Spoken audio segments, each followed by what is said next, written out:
kaluwalhatian, buong karangalan, kapangyarihan mo'y walang titulunan. Ikaw ang tunay na Diyos, ikaw ang tunay na Diyos, ikaw'y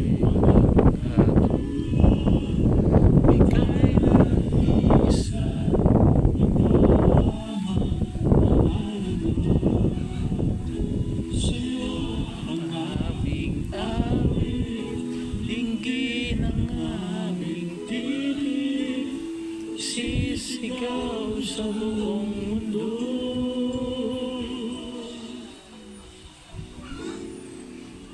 Kadakilaan mo, minsan mahal mo, ang tunay na Diyos, pupurihin ka Diyos. Pupurihin ka, O Diyos.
Sa buong mundo, ikaw ang tunay na Diyos, ika'y walang katulad, ika'y nag-iisa, ikaw lamang, wala nang iba. Sa iyo ang aming awit, dinggin ang aming tinig, isisigaw sa buong mundo.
walang kapantay sa ating puso, sa ating buhay.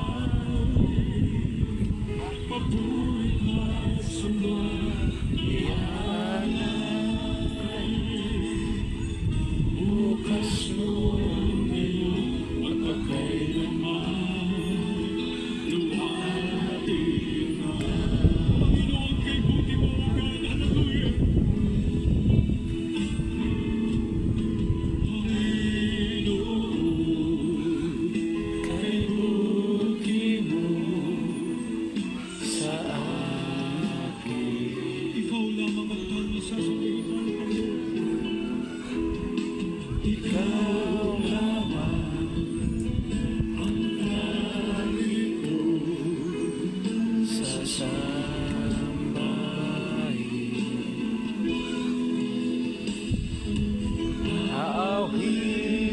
Aawitan kita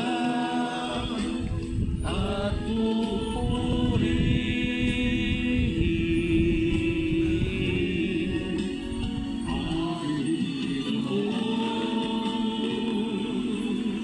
kay buti mo sa akin. Napakabuti mo, mahal na Panginoon, hallelujah.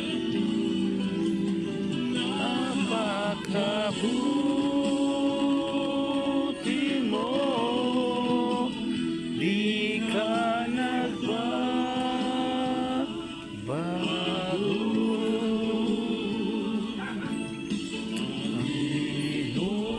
Panginoon,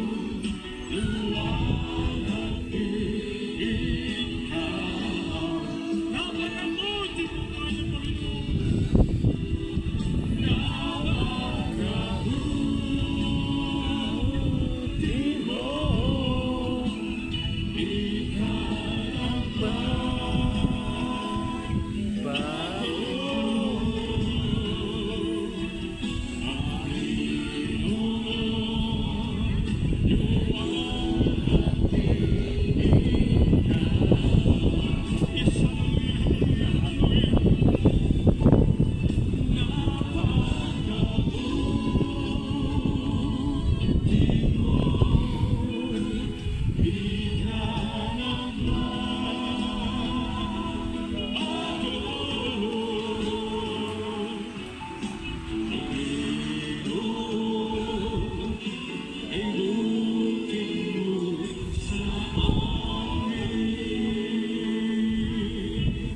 Okay. Kamulat ko atong katambahan sa Ginoo. Ano ka namin na pakinggan, no?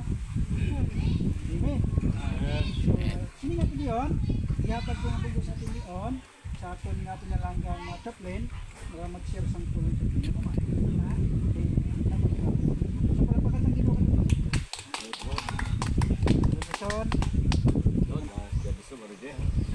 Sabi po, sabi nga po ng meeting, napakabuti ng ating pinakamahalapang. Amen. Praise God. Sabi nga, bagamat hindi man tayo karapat-dapat, subalit tayo po ay ilibig, minahal ng ating pinakamamahal na Panginoong Diyos. Pero bago po sa pagpapatuloy, magandang hapon po, no, sa inyo po lahat, no, sa kay Ma'am G.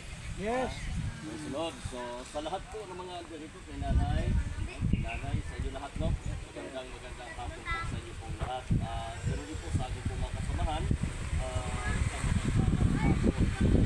ano po ang ating pinapakahalan ng Diyos.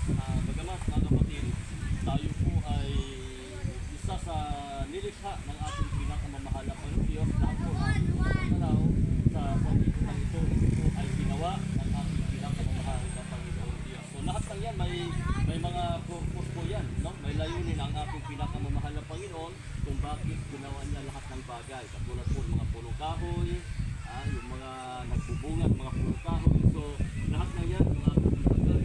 So na ay may purpose kung bakit ginawa yan ang ating pinakamamahal na Panginoon para po sa ating mga pangangailangan. Diba? Para pag tayo po ay hindi kakain po ang isang tao, lalong-lalo na kapag nagtatrabaho, pag hindi po siya kakain sa loob ng isang araw ng isang bisis, so manghihina siya. Kung sa loob ng isang araw, hindi siya kakain, manghihina siya. Di ba madalas kumakain tayo, sa loob ng isang araw, ilang beses po ba? 3. O may merienda pa. No? Sa loob ng isang araw, 3 beses tayong kumakain, so may merienda pa. Ngayon, kung sa loob ng isang araw, 1 beses ka lang kumain, wala pang merienda. O sa loob ng isang araw, 1 beses, hindi ka kakain. Tapos yung trabaho mo, mabigat na trabaho, sigurado manghihina ka. No? So manghihina tayo. So ganun din po yan mga kapatid sa ating pong paglilingkod sa ating pinakamamahal na Panginoon. Kailangan din po natin na makinig ng salita ng Diyos. So gaano po ba kahalaga yung pakikinig ng salita ng mahal na Panginoon? Dahil sabi po ng banal na kasulatan sa aklat po ng Mateo, Kapitulo 4, ang talata po ay 4. Ganito po ang sabi. Datapot siya'y sumagot at sinabi, nasusulat, hindi sa tinapay lamang nabubuhay ang tao, kundi sa bawat salitang lumalabas sa bibig ng Diyos. So ang ibig sabihin, nasusulat, yung sa banal na kasulatan, na ang tao ay hindi lamang nabubuhay sa pamamagitan ng pagkain o pagkaon, kundi kaya kita nabuhi tungod sa pulong sa Ginoo.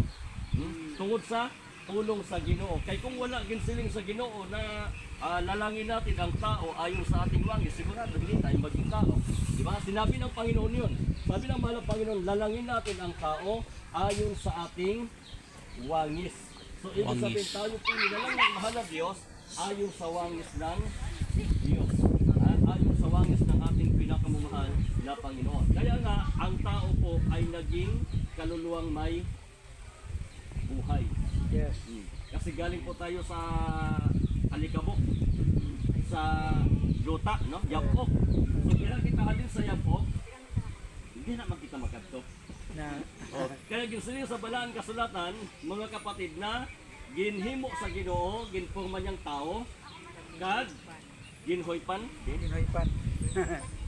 ginhoypan ang iya buhok sa ilong, no? Butas sa iya ilong, ginhoypan sa Ginoo. Kaya ang tao naging buhay. kaluluwang may buhay o may ara kita kabuhi. Okay. Ginsiling sa Genesis Kapitulo 2 at talata po ay 7. So amo na ganito ang sinabi. At nilalang ng Panginoon Diyos ang tao sa alabok ng lupa at hiningahan ang kanyang mga butas ng ilong ng hininga ng buhay, at ang tao ay naging kaluluwang may buhay. Kaya kita may ara kita kabuhi, kay may ara kita buhay, kay ginhatag na sa aton sa Ginoo. So ginhatag sa aton sa Ginoo. Kaya wala may makasiling sa aton, kaya tayo naging tao tungod lang sa aton kaugalingon. Di ba? So may ara ba na mga minamahal kong kapatid na kumbaga nagulat na lang siya, no? Bigla siyang ano nga sa hiligay nun yung nag-abot lang din sa kalibutan. Nagtuhaw na lang siya, bigla na siya nagtuhaw. So nakita niya ang hitsura, nakagwapa niya, nakagwapo niya. Di ba? Wala man, no? O tanan, may ara gid palagian para kita maging tao, no? Yeah. Ang unang-una si Iba kag si Adan, ginhimo sa Ginoo, gintugas sa Ginoo.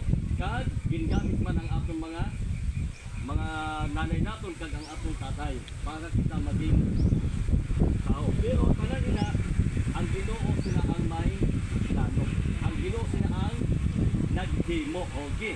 So karon, mga minamahal ko mga kapatid, ginsiling sa balaan kasulatan, ang kalag naton, ang aton bala kaluluwa na nag-istan din sa aton lawas, kapag magbulag ina, so ano ang silingon?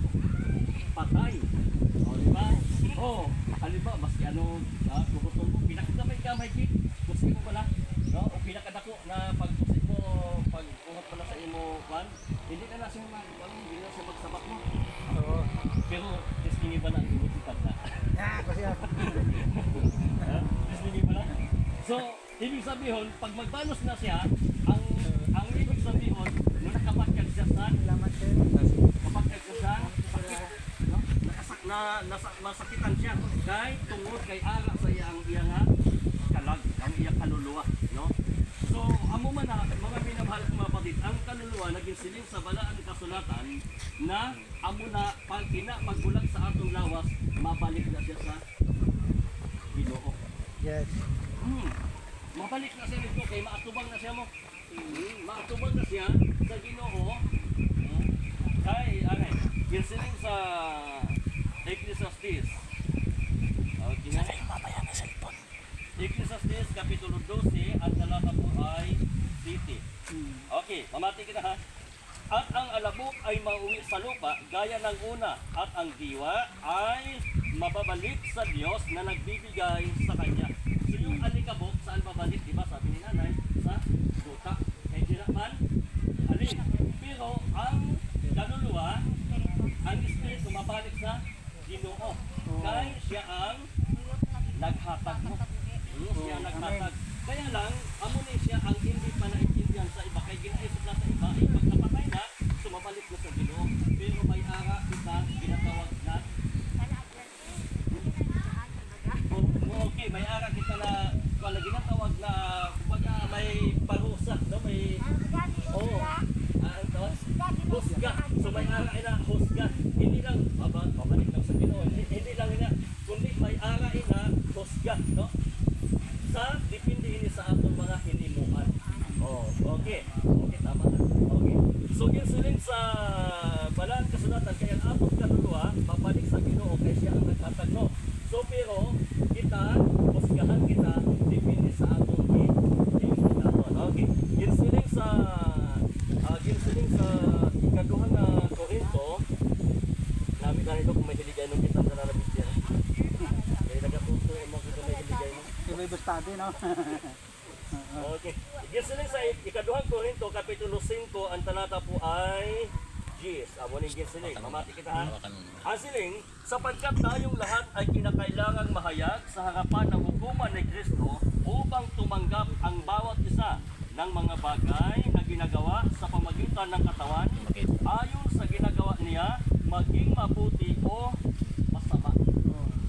Kung ano ang atong mga nahimo naton sa atong lawas sa tuloy na buhi kita amo ila ang ginabasihan sa Ginoo kung ano ang ginahimo naton maayo pa nagpalain pa gihimo naton sa lihim o ginahimo naton sa hayag no nakita sa mga madamo na tao sa amo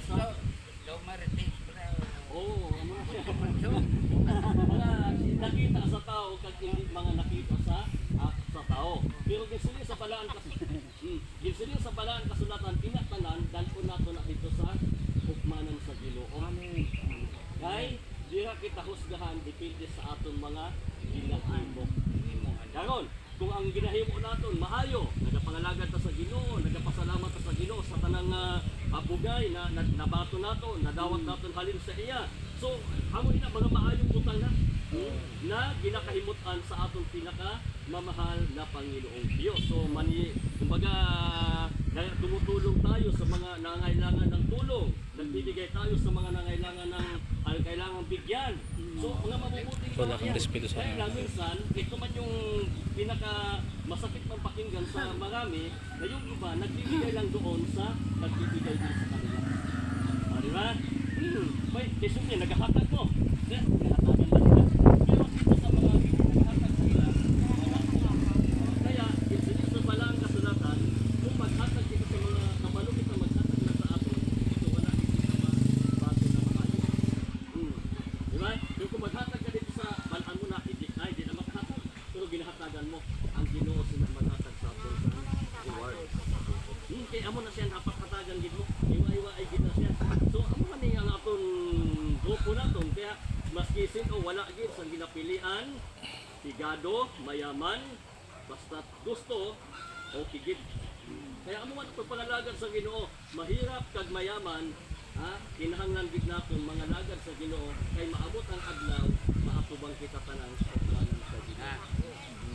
Kaya hindi natin hindi natin yan maitatago yan kasi darating ko talaga yung araw, iipunin tayo ng mahal na Panginoon at hahatulan tayo ayon sa ating mga ginagawa. So ngayon, mayroon po dalawang lugar pupuntahan ang tao.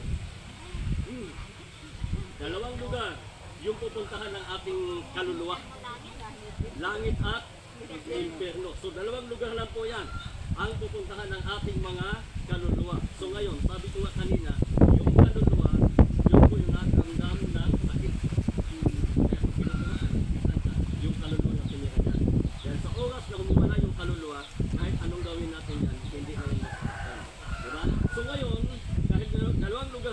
pupuntahan ng tao, kapag yan po ay napunta doon sa langit, sa piling ng ating pinakamamahal na Panginoon, walang hanggang kaligayahan. Hindi na yan wala ng paghihirap, wala ng pagsubok, wala ng karamdaman, wala ng sakit. Kasi nandun na nga po sa piling ng ating pinakamamahal na Panginoon. Subalit, pag napunta sa impyerno, walang hanggang paghihirap naman, walang hanggang kasakit. So, amuna mga pinalala ko ng mga kautuhan na mas malamigit na habang may buhay pa tayo, dapat magkaroon talaga tayo ng time sa ating pinakamamahal na Panginoon Diyos. Kasi darating yung oras, yung araw, sa gusto at sa ayaw man natin, lahat tayo ay mamatay. Lahat tayo. Walang babato dito sa libutan. Lahat tayo ay, ang tungo natin ay kamatayan. Kaya habang tayo po'y may buhay, so dapat paghahandaan natin yung araw ng ating kaligtasan. Yung araw ng ating pagliligtas, o pagliligtas ng ating pinakamamahal na Panginoon. Subalit mangyayari lamang yan kapag tayo po ay laging maglalaan ng oras time para sa ating pinakamamahal na Panginoon. Okay, so bago po tayo magwawakas, no? Tayo po ay, alam mo po, tayo po may mga pinagdadaanan tayo, katulad ni Nanay, no? So namatay yung kapatid mo na. So namatay po yung kanyang kapatid, bago lang. Kanina lang. So, malungkot. Hindi kaya may kami na. So, gano'n ho talaga. Kaya sabi ko nga, yung buhay natin dito sa libutan, yun po mga kapatid ay napaka-isip lamang. Kaya habang tayo po may pagkakataon, samantalahin natin yung pagkakataon na maglingkod tayo sa ating pinakamamahal na Panginoon Diyos. So, huwag natin kalimutan na tumawag sa mahal na Panginoon kasi minsan kasi tatawag lang tayo sa Diyos kapag may problema na, kapag may balahian na. So pag na kita sa kumbaga may bagyo, may lindol, so di na kita kahadlok na magtawag sa Ginoo, no? Pero ang dapat na wala pa na mag-abot ng mga sakuna, dapat pero may kita magtawag sa iya, pero may kita magpalapit sa iya. Kaya ginsiling sa balaan kasulatan na sa panahon ng pangangailangan, sa panahon ng kagipitan, sa panahon ng pagsubok, nandiyan siya para tayo ay kanyang kapitin, para tayo ay kanyang tulungan. Kaya sa mga oras na ito, mga kapatid, tayo po muna po ay pwede tayong tumayo, tayo po ay manalangin sa ating pinakamamahal na Panginoon, sa mga pangangailangan. Pero bago po yan, tanggapin po natin ang ating pinakamamahal na Panginoon Diyos, Pwede po kayo sumunod sa maiksing pananalangin ng pagtanggap at pagsisisi. Sabihin niyo po, Panginoong Zeus, Panginoong Isus, ako po ay isang makasalanan. Mula nang ako'y mag-iisip hanggang sa mga oras na ito. Panginoong Isus, tinatanggap kita bilang Diyos at Hari ng aking buhay. Panginoong Isus, iligtas niyo po ako ng aking mga mahal sa buhay. sa po ng aking mahal sa buhay, sa pangalan ni Isus, na aking tinanggap. Ngayon at pagkailan pa.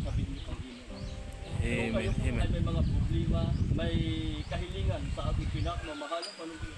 So ilapit natin yan sa ating pinakamamahal na Panginoon. Banggitin po ninyo, problema o karamdaman o kahilingan man, ay inyo pong banggitin sa pamagitan po ng ating pag-ugnayan sa ating pinakamamahal na Panginoon Diyos. So muli po tayo manalangin sa ating pinakamamahal na Panginoon. Dakilang magpala po namin ang mga Diyos na pinakamakapangyarihan sa lahat ng magbanal, sa matalis na pangalan mo po, aming pinakamamahal na Panginoon Diyos. Lord, narito po ang aming mga kapatid na tinanggap na po mahal na Panginoon Diyos. Isulat po po ang kailan po mga pangalan sa lahat ng buhay at gawin po po silang tunay na anak at tagapagmana ng buhay na walang hanggan. At kung ano man po, O Diyos, ang kailan po talagayan, mga naramdaman, mahal na Panginoon Diyos, halin po sa mga pagsubok, problema o karamdaman, mahal na Panginoon Diyos, halin po ikaw po, mahal na Panginoon Diyos, na siya magulat ng iyong mapagpalang kamay, kaligahin mo po sila, i-comfort mo po sila, palakasin mo po sila, at patatagin mo po sila, mahal na Panginoon Diyos, na malampasan nila ano man pong gawa ng kaaway sa kanilang pong buhay, mga problema at pagsubok o maging karamdaman sa pangalan ni Jesus, sa pangalan ni Jesus, cast out in Jesus' name, in Jesus' name, mga karamdaman sa pangalan ni Jesus, cast out in Jesus' name, mga problema sa pangalan ni Jesus, Be helped in Jesus' name. And be helped in Jesus' name. Amen. Lahat po tayo masahin po, Lord. Praise the Lord. Oh,